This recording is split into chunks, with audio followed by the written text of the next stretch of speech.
इस वक्त देश और ख़ास तौर से किसान कौमें बहुत कठिनाई से गुजर रही हैं।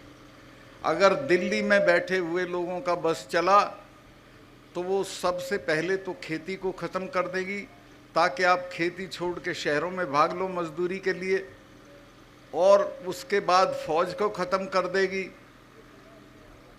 एक तरह से किसान कौमों को बर्बाद करने का नक्शा पास हुआ है। इस पे लड़ना पड़ेगा, और जो लोग लड़ेंगे वो बचेंगे। एक बार हमारे गांव के पास शिवाजी महाराज के गुरु थे, समर्थ गुरु रामदास, वो आ गए थे। 4-5 दिन वो रहे, उन्होंने प्रवचन दिया, और आखिरी दिन उन्होंने चौधरी लोगों से पूछा कि भाई बताओ, मैं 5 दिन से तुम्हारे बीच में बोल रहा हूँ, तुमने क्या सीखा? एक चौधरी खड़ा हो गया कि जी हमने ये सीखा कि जो कौमें रुका रोला करेंगी वो जिंदा रहेंगी, यानी जो लोग लड़ेंगे वो जिंदा रहेंगे। मैं आपसे कहने आया हूँ कि लड़ने की आदत डालिए और लड़ने का फैसला कीजिए। ये जो अभी मील साहब ने कहा कि किसान आंदोलन, धरना ख़त्म हुआ है, आंदोलन ख़त्म नहीं हुआ है, चूँकि हमारी मांगें वहीं की वहीं हैं।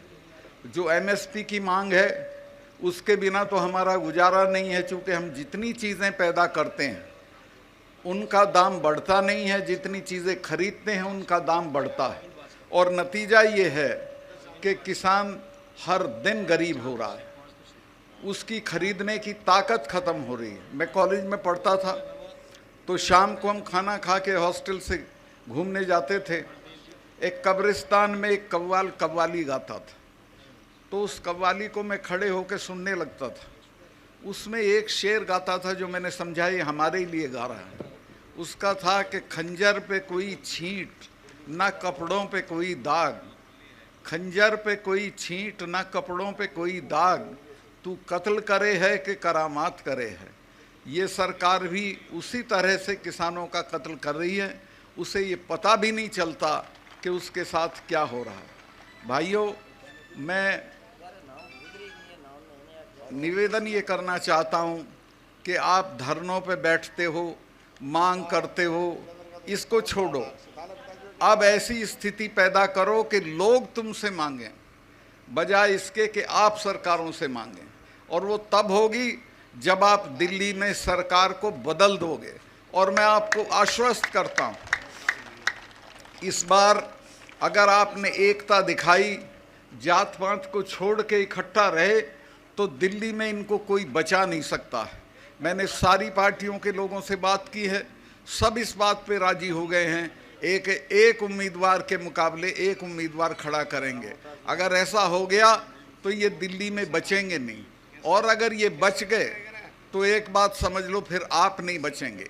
ये आखिरी मौका है हम लोगों के लिए कि हम अपने पेशे को, अपनी ज़मीनों को, अपने बच्चों को बचाएं। मैं बहुत लंबा भाषण नहीं देना चाहता, सिर्फ इतना कहना चाहता हूं कि देश बहुत गलत आदमी के हाथ में है। जब ये अभी मैं बोला था 4-6 दिन पहले, बड़ा शोर हो गया देश में, इन्होंने बड़ा तमाम तरह के लोग वो पालतू जो हैं वो लहका दिए मेरे ऊपर। मैंने ये बताया था, जो सच था उसी वक्त बताया था जब मैं ये था गवर्नर था, कि जो वहाँ पुलवामा में जो अटैक हुआ हमारे सिपाहियों पे, 40 लड़के मरे हमारे जवान, वो नहीं मरते अगर ये उनको 2 हवाई जहाज़ दे देते, 5 हवाई जहाज़। वो लड़के अगर मेरे से मांग लेती सीआरपी तो मैं 5 हवाई जहाज़ दे देता, लेकिन गृह मंत्रालय ने वो उनको हवाई जहाज़ नहीं दिए और वो सड़क के रास्ते चल दिए। उस सड़क के रास्ते में मैं गया जिस दिन ये दुर्घटना हुई, उसके बाद उसमें 10 किलोमीटर के एरिए में करीब 10 जगह सड़क आके मिलती है। उस पे एक जिप्सी नहीं खड़ी थी किसी को रोकने के लिए, कोई भी आ सकता था। तो वो आया, भरी हुई गाड़ी थी विस्फोटक की, और एक गाड़ी में मार दी और हमारे 40 जवान शहीद हो गए। ये कहीं अपनी शूटिंग करा रहे थे उसमें नेशनल कॉर्बेट पार्क में, यूपी में है वो। तो वहाँ टेलीफोन की सुविधा नहीं होती है, तो इन्होंने बाहर आके मुझे एक ढाबे से फ़ोन किया और पूछा कि सतपाल भाई क्या हुआ। मैंने इनको बताया कि साहब ऐसे ऐसे हो गया, इतना हमारा नुकसान हो गया है और ये हमारी गलती की वजह से हुआ है, अगर हम जहाज़ दे देते तो ये हमारे बच्चे नहीं मरते। तो इन्होंने मुझे कहा कि नहीं अभी इस पे चुप रहो, इस पे अभी चुप रहो। जो नेशनल सिक्योरिटी एडवाइज़र है, जिसका नाम आपने सुना होगा, अजीत डोभाल, वो मेरा क्लास फेलो रहा, कानून की क्लास में हम साथ पढ़ते थे। उसका मुझे फ़ोन आया फ़ौरन कि प्राइम मिनिस्टर ये कह रहे हैं आप बोलें नहीं कुछ। चूँकि मैं बोल दिया था, मैं 2-3 चैनल को ये बता चुका था कि हमारी गलती से ये हुआ है, कि वो ये कह रहे हैं कि इस पे तुम चुप रहो। मैं समझ गया था कि अब इसका ये पूरा राजनीतिकरण अपने चुनाव के लिए करेंगे, जो मर गए वो भाड़ में जाए, इनको कोई मतलब नहीं है। और आज तक उस पूरे मामले की कोई जांच नहीं हुई है, कोई उसका नतीजा नहीं आया है। अब आप अंदाज़ा लगा सकते हो कि कितने ख़तरनाक लोग देश चला रहे हैं, जिनको अपने सिपाहियों की जान से हमदर्दी नहीं है, जिनको अपने देश से हमदर्दी नहीं है, और बात लंबी चौड़ी करते हैं, मन की बात करते हैं, कभी तन की बात करते हैं।